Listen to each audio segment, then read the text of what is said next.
both presentations, if I can use that word, were really stunning, fantastic, very interesting, very stimulating. I've got dozens of little points and questions here, so I don't know whether I don't want to... you might help me with that. Yeah, I mean, I'm not going to go too much.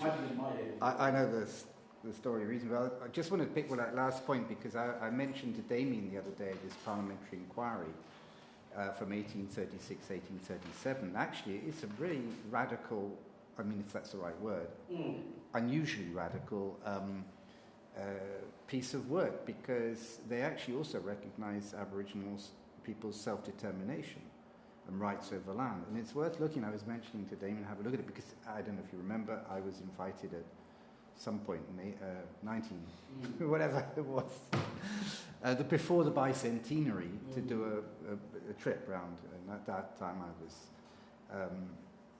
at the Anti-Slavery Society. So it was linked up to the whole process of the anti-slavery movement also being part of an Aborigine Protection Society, which was, anyway, I won't go into the history. But it meant that I actually looked at some of this documentation. Actually, some of it is more, if you like, sensitively produced than contemporary questions. I have a couple of just general points to both of you, and that is, the first one is, are we being idealistic and practical? And that's really to both of you, because while I have enormous respect and sympathy for the ideas, how realistic is it to imagine, number one, for example, that African states will rethink their boundaries? I mean, I think it would be a great idea, but they are committed to keeping them. So that's, and how realistic is it to think that there can be a kind of reconfiguration of the way people think about a lot of these issues. So it's like how practical is it? And the same thing a little bit to you, Michael, that on the one hand you might win the case, you might win legally, and you should legally. I mean, there's no doubt about it. There's nothing that I mean, the whole absurdity of planting a flag in a place and saying it's ours. I mean, I remember in 1972, somebody, Burnham, did the same here, came to White Cliffs of Dover, put a flag and said it's Aboriginal. So yeah, sure. So, but again, you put the figures. You're a small community, and this is 22 million people, and there are a lot of really mean people amongst those 22 million, right? As you know better than me. So, I mean, I think you could win a case in the courts, I mean, if you actually were allowed to actually present things in a logical and reasonable way, but how realistic and what politically do you have to do to then find that compromise? Because anyway, these are kind of throwing back at you like two ideas that I kind of came out of the talks. Well, just on that point, we have sat and sort of pondered these things and the difficulties of the realities that you speak of. But we've tried to be clever and circumvent confrontation, unnecessary confrontation, on establishing our statehood. We're only a small state, we're probably about the same size as Belgium, I guess. And when I drive across Europe, people say, it's a long way, it's 3 hours drive. 3 hours you go across 3 countries.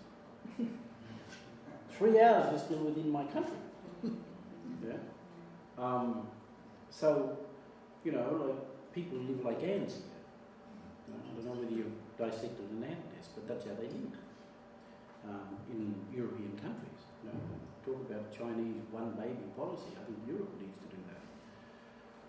But on the very question of the reality, you see, in my country, there's only about 3,500, 4,000 white people live there. There's about 2,000 Aboriginal people live there who are my people and others. I have about 4,000 of my own mob living like diaspora in other cities. Once we make moves to reparate and we get reparations and compensation and we start developing our internal structures, my people will come home.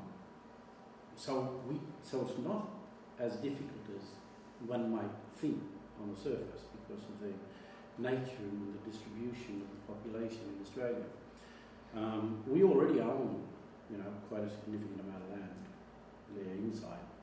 Now, before I left, and because we've already formed a provisional council of government, we've declared our independence, we've notified the United Nations, we've taken all those appropriate steps. Now our next step is to become a recognised state. I've been to Fiji and I've met with the Fijian Deputy Prime Minister. I'm arranging now, I hope to get to Ghana and with my other 4 other groups of people and get to Ghana. And what we're doing is we're looking at developing treaty arrangements between us in terms of recognition. So we're taking all those steps.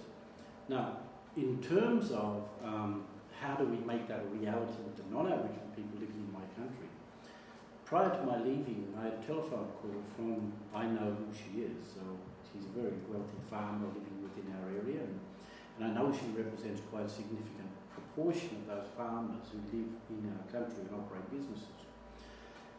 And she asked me some questions about, she said, I'm watching what's going on. She said, where do we fit? That was her question. Where do we fit? And I said, well, we're not going to ask you to leave. We need your money. We need you to help develop an economy within our state. We're not going to ask you to leave. We're just going to change the land titles and we're going to lessen the tax you pay. Yeah? We're going to lessen all the liabilities that you have under New South Wales and under the Commonwealth Government. You will increase your profitability inside our country. And we have plans. We've been working. One of our persons is, we've got several accountants who are UIO people, and we have plenty of clever lawyers as well. So we have a lot of professional people amongst my mob. And we've looked at all of this. And we have a very big population of Croatians, Serbians, and Montenegrins, and they all fought against each other, but they live in one town together now. And they all come there for one reason, for mining. They mine opal in my country, black opal. So they're now organising, these non-Aboriginal people are now organising town hall meetings for when I come home, so I can talk to them. And all they wanted to know is, okay, what will be our citizenship status? Yeah? And I said, well, you become permanent residents, yeah, within our country. And they're very excited about it. Very excited about the possibility of now living in a new state, right, which they will be a part of. And they've looked at the draft constitution that we have, and it's inclusive. They will represent their own people. They will represent in those townships where we have 7 big townships in the area. We will break them up into regions, and those white people will be elected onto our parliament and into our parliament. And so they have a joint parliamentary making in terms of the decisions within that country. Yeah. So we're a long way down the road, and the rest of white Australia, that's their problem. Yeah. And all them other Aboriginal groups, just like has been described here about how that line sort of made them Namibians, and this might be South Africans. They drew that line through, and one more went that way, one more went that way. They did the same with Queensland, New South Wales, with my people. When they play football down there in that thing they call the challenge, what do you call it, the state of origin. Well, and half of my family are screaming for Queensland, the other one was screaming for New South Wales, and at that time they'd kill each other. So we want to correct that, and we've drawn the boundary because it overlaps those 2 borders, and that's why I'm in 2 courts in Queensland and I'm in New South Wales, and I've frozen both courts on this whole question about who owns that country. So that's my response to you in terms of the practical realities of us being able to achieve this. Yes, it is possible. We can do it. Okay, I'm going to ask Kofi, my co-vice chair in Barco, to address the question that you've asked around Pan-Africa and Africa beyond what we see today and its realism. I think that Gila is pointing in the correct direction. The crux of the matter is that decolonization has not taken place anywhere in the world. despite all those proclamations of independence and so on and so forth. And this is why we see in South America, for example, the rise of the indigenous, peoples, who are redefining everything, and it's kind of thrown, South America up in the air, In Africa, there is this big lie, which is actually enshrined in the myth of Mandela, that we've had independence and there is post-apartheid, there's post-colonialism and so on and so forth. And all we see is a consolidation of the colonial structures. And, now we really, if there's anything about, where the colonial blueprint, is being carried out, according to how Lord Lugard and all these others, actually schemed it. This is Africa today, where we have Africans who have completely, negated their African selves, given up on their own vision of themselves, and are carrying bloodily to the letter the Lord Lugard blueprint of indirect rule, and facilitating genocide and ecocide that is destroying not just Africa itself, but also its people. And the only way that this can change is when we get back to basics of the anti-colonial agenda for decolonization. And, it is about colonized peoples regaining their self-determination through their own self-empowerment, seizing sovereignty, and then calling all of the world to say, let's reshape this world. But it starts with reshaping our own lives. And that is what Gina is talking about. Once indigenous peoples grasp the courage and the strength to say, listen, it's about taking back power, taking control of our land and resources, and determining how we live in this space. And doing so not just in terms of where they are, but encouraging others to do it across the world, including here in Europe. You see, this is something where when we talk about these issues of decolonization and reparation, we think it refers to just Africa, the Americas, Caribbean, Australia. No, it's about here as well. It is then telling these people who are now unsure about their status in Australia, right, that, you need to think back home. How did you get here? Many of you were actually forced to come there as convicts. How did you get convicted? What were your crimes? Many of those crimes were in resistance to the dispossession of ordinary people in this part of the world, destroying the commons. And therefore, our reparation struggle is about you going back to your own basics and taking back your commons. And we will support you in that. So that is the whole, this is why there is a desperate attempt by the ruling classes to skew the discussion around reparations. And one of the terrible things they're doing is getting some idiots from amongst our communities to be in the mass media misrepresenting what reparations is all about. No, reparations, in fact, at the end of the day, is about entire humanity coming back to basics. Yes. Where we take back the planet and reorganize how we relate to the planet in the way people originally started living with the planet. So this is the point. And once that is, it's so practical reality, because it connects into movements that already are in existence. Right? That is why it is important that we do not allow this discussion of reparations to be as colonized peoples versus all Europeans. Black people versus white people. That is not what reparations is about. Reparations is about humanity reclaiming the planet as a global commons. And it starts with everybody doing it locally. So yes, the indigenous peoples of Australia, we will support them because it's in our interest in Africa that they do what they're now trying to do. And the practical rate comes with Africans who are today locked up in resistance to take back control of their communities against the mining corporations and the governments that are facilitating the bloody,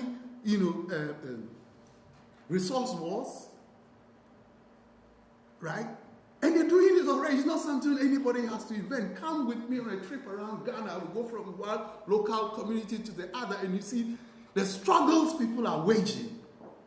Independently organized, not through this your NGO Save the Children, what? No, they're not part of those battles. Friends of the Earth. No. Community groups insisting that they'll put a stop to the poisoning of their waters, to the destruction of their farmlands, to the ill health that all these corporate activities are bringing about. They're already fighting and they're organizing to do so. The missing link is that they're not connected to the Aborigines in Australia. They're not connected to the communities in South America doing so. And they're not connected to the Land is Ours movement and the environmental movement against fracking and so on in these parts of the world. They're not connected. And that is our job. Our job is to facilitate those links. And when the connections are there, the game is up. Because we are many and they are few. Once we are connected, what can they do? Right? When the flags of the Aboriginal embassy flies in all communities across Africa, what will the British do? The British state, what will it do? De facto derecognition of what exists in Australia. Because communities on the ground in Africa recognize the sovereign union. It's as simple as that. It's practical. It's very, very simple. We take Gila and others on a tour of these communities and they plant their flags in all communities and they take back the flags of all these communities and plant them in Australia. Finish, the game is up. And here we do the same. The anti-fracking movements, the communities of the environment, they do the same. If they start planting flags of the sovereign union around their protest camps, the game is up. The communities in South America that are reaching out, particularly the Afro-descendant communities that are reaching out to African communities in resistance on the ground in Africa. Interesting things are happening. The indigenous peoples of Americas, who are reaching, even from their prisons, the likes of Leonard Peltier, who are gaining recognition on the ground in communities in Africa. The game is up. So this is the real reparations thing. And the point is this, when we do this, the power falls down. Because you can't go everywhere. Because you first of all have to repress your communities here. The anti-fracking, movement, the environmental movement, the Land is Ours movement. You don't have even the personnel to repress them here. Let alone when all these communities explode across the world and connect. What are you going to do? So it's practical. And we have to get down to the business of connecting our struggles, giving recognition to the power we all have, so that the 99% is united solidly internationally against the 1%. Nothing else. Simple. This is the practicality of it. Well, can I just add? Yeah, I'll say something. I just want to add something because, when we talk about the balance, thank you. When we talk about the balance